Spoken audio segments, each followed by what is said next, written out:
আসসালামু আলাইকুম। RL academy এবং ম্যাথ টিচিং হোমের পক্ষ থেকে সকলকে অনেক অভিনন্দন ও শুভেচ্ছা। আমরা চলে আসলাম আমাদের নিয়মিত ক্লাসে। সমন্বয় জাবেদার একটি পার্ট অলরেডি বোঝানো হয়েছে। আজকে আমি চলে এসেছি সমন্বয় জাবেদার দ্বিতীয় পার্টটি বোঝানোর জন্য। প্রিয় শিক্ষার্থীরা, আমাদের সাথে থাকবেন, আমাদের ক্লাসগুলো উপভোগ করবেন এবং শেয়ার করবেন, কমেন্ট করবেন। তো যাওয়া যাক আমাদের ক্লাসে।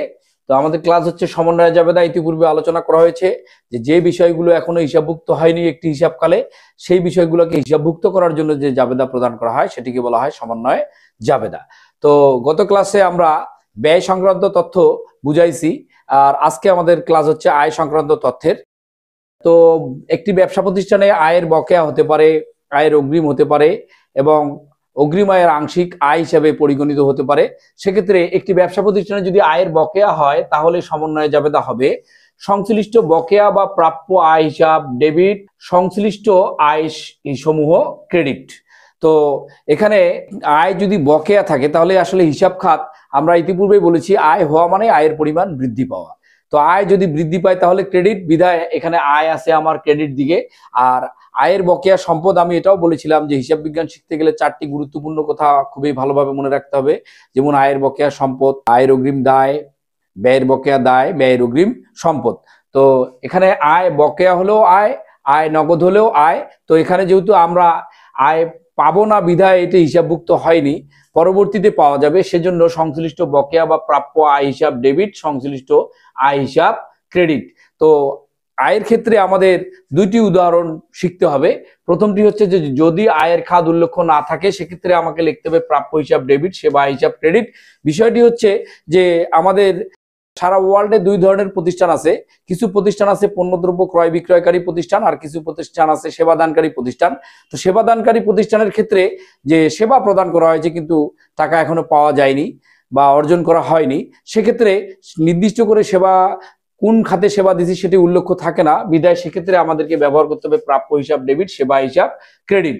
অন্যদিকে যদি আয়ের খাত উল্লেখ থাকে তাহলে উদাহরণটি হবে সংশ্লিষ্ট খাতের সাথে প্রাপ্য হিসাব শব্দটা আমাকে ব্যবহার করতে হবে এবং সংশ্লিষ্ট আয়ের খাতকে ক্রেডিট করতে হবে। আমরা একটি বিষয়ের মাধ্যমে বোঝানোর চেষ্টা করতেছি। বিষয়টা হলো যে বিনিয়োগের সুদ বকেয়া বা প্রাপ্য বা অনাদায়ী 2000 টাকা।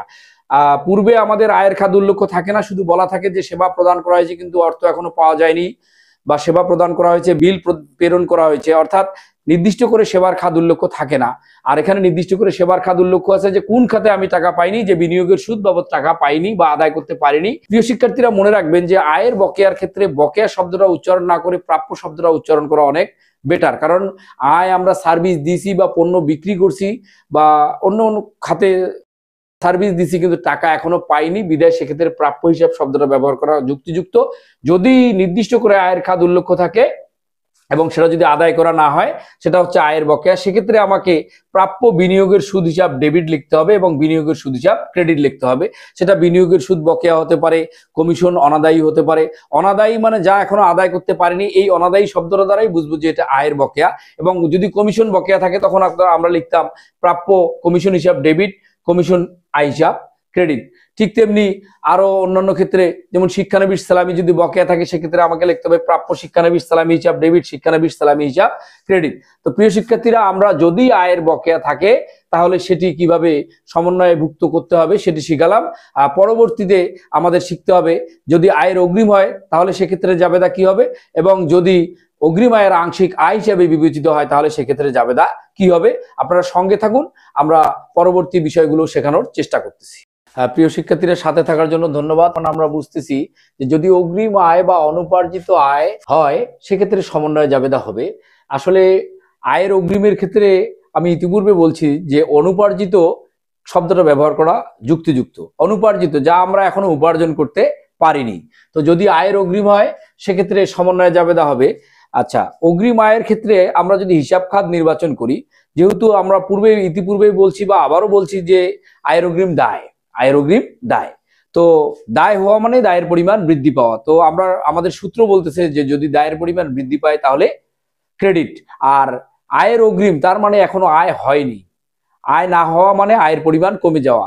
আর আয়ের সূত্র বলতেছে যে যদি আয়ের পরিমাণ বেশি হয় তাহলে ক্রেডিট হবে, যদি আয়ের পরিমাণ কম হয় তাহলে ডেবিট হবে। সুতরাং এখানে দেখা যাচ্ছে যে যদি আয়ের অগ্রিম বা অনুপার্জিত আয় হয় সেক্ষেত্রে সমন্বয়ে জাবেদা হবে সংশ্লিষ্ট আয় সমূহ ডেবিট এবং সংশ্লিষ্ট অগ্রিম বা অনুপার্জিত আয় সমূহ ক্রেডিট। একটি উদাহরণের মাধ্যমে বিষয়টি ক্লিয়ার করা যাক। মান্নান ট্রেডার্স হতে সেবা প্রদানের নিমিত্তে অগ্রিম গ্রহণ 6 মাসের প্যাকেজ বাবদ 60,000 টাকা। অর্থাৎ মান্নান ট্রেডার্সকে আমরা 6 মাসের সার্ভিস দিব, এই জন্য তার কাছ থেকে আগাম 60,000 টাকা নেওয়া হয়েছে এবং প্রতি মাসের 10,000 টাকা। তো এক্ষেত্রে আমরা অগ্রিম গ্রহণ করলাম। প্রিয় শিক্ষার্থীরা, যেহেতু মান্নান ট্রেডার্স হতে আমরা অগ্রিম গ্রহণ করেছি সেহেতু মান্নান ট্রেডার্স আমাদের কাছে টাকাটা পাবে যে কোনো মুহূর্তে। যদি উনি প্যাকেজ গ্রহণ না করে তাহলে আমাদেরকে টাকাটা দিতে হবে, এই জন্য এটা আয়ের অগ্রিম দায়। সেক্ষেত্রে আমাকে লিখতে হবে সেবা আয় হিসাব ডেবিট, অনুপার্জিত সেবা আয় হিসাব ক্রেডিট। আমি আবারও বলতেছি যে আয়ের অগ্রিমের ক্ষেত্রে অনুপার্জিত কথাটা যুক্তিযুক্ত। আর মান্নান ট্রেডার্সকে আমরা এখনো সেবা দেইনি বিধায় এটাকে আয় হিসাবে অন্তর্ভুক্ত করা যাবে না, অর্থাৎ আয়ের পরিমাণ কম বিধায় সেবা আয় হিসাব ডেবিট, আর আয়ের অগ্রিম দায় বিধায় অনুপার্জিত সেবা আয় হিসাব ক্রেডিট। পরবর্তীতে আমরা দেখতেছি যে যদি অগ্রিম আয়ের আংশিক আয় হিসাবে বিবেচিত হয় সেক্ষেত্রে আমাদেরকে সমন্বয়ে জাবেদা দিতে হবে সংশ্লিষ্ট অনুপার্জিত আয় হিসাব ডেবিট, সংশ্লিষ্ট আয় হিসাব ক্রেডিট। বিষয়টি হচ্ছে যে আমরা ইতিপূর্বে ওনার কাছ থেকে অগ্রিম গ্রহণ করছি, কিন্তু এখন দেখা যাচ্ছে যে আমরা ওনাকে সার্ভিস দিয়েছি বা সেবা দিয়েছি। তো একটি উদাহরণের মাধ্যমে বিষয়টি ক্লিয়ার করা হচ্ছে যে পরবর্তীতে বলা আছে যে মান্নান ট্রেডার্স হতে প্রাপ্ত অগ্রিম আয়ের 3 মাসের মেয়াদ উত্তীর্ণ হয়েছে, অর্থাৎ এর মধ্যে আমরা 3 মাসের সেবা দিয়ে দিয়েছি। তো যখন সেবা দিব তখন সেটাকে আয় হিসাবে অন্তর্ভুক্ত করতে হবে, আর আয় হলেই ক্রেডিট হবে। আর যেহেতু সেবা দিয়েছি সেহেতু অগ্রিম দায় নামক দায়ের পরিমাণ কমে যাবে। আর অগ্রিম দায় কমার কারণে আমাদের উদাহরণটা হবে এরকম যে অনুপার্জিত সেবা আয় হিসাব ডেবিট, সংশ্লিষ্ট আয় হিসাব ক্রেডিট। ইতিপূর্বে অর্থাৎ দ্বিতীয়টার ক্ষেত্রে আমরা যদি চিন্তা করি তাহলে তৃতীয়টা আমাদের বুঝতে সুবিধা হবে, অর্থাৎ দ্বিতীয়টা যা হবে তৃতীয়টা তার বিপরীত হবে, কারণ দ্বিতীয়টাতে আয়ের অগ্রিম ছিল আর তৃতীয়টাতে আয় হয়েছে। তো প্রিয় শিক্ষার্থীরা, তৃতীয়টার ক্ষেত্রে আমাদেরকে লিখতে হচ্ছে যেহেতু আয়ের পরিমাণ বাড়ছে এই জন্য ক্রেডিট, আর দায়ের পরিমাণ কমছে এই জন্য অনুপার্জিত সেবা আয় হিসাব ডেবিট। তো প্রিয় শিক্ষার্থীরা, আপনারা এরকম গুরুত্বপূর্ণ বিষয়ের ক্লাসগুলো নিয়মিত পাবেন, এজন্য আমাদের ক্লাসগুলো শেয়ার করবেন এবং ভুল ত্রুটি থাকলে ক্ষমা সুন্দর দৃষ্টিতে দেখবেন এবং আপনাদের প্রয়োজনীয় মতামত দিবেন। আর পাশাপাশি আরেকটা বিষয়ে জানাতে চাই যে আমাদের আরএল একাডেমিতে নিয়মিত honours first year, honours second year, honours third year এবং অনার্স ফাইনাল ইয়ার অর্থাৎ ব্যবসা শিক্ষা শাখা ডিপার্টমেন্টের অর্থাৎ BBA, accounting department, management department, finance department এবং মার্কেটিং ডিপার্টমেন্ট, এই ডিপার্টমেন্টগুলো অনার্স পড়ানো হচ্ছে এবং মাস্টার্সও পড়ানো হয়। এগুলো নিয়মিত ক্লাস চলতেছে।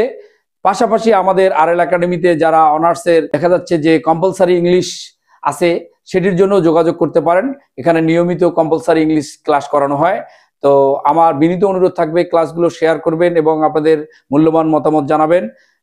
পরবর্তীতে আমাদের দেখা হবে ইনশাল্লাহ নতুন কোনো বিষয় নিয়ে। ভালো থাকবেন।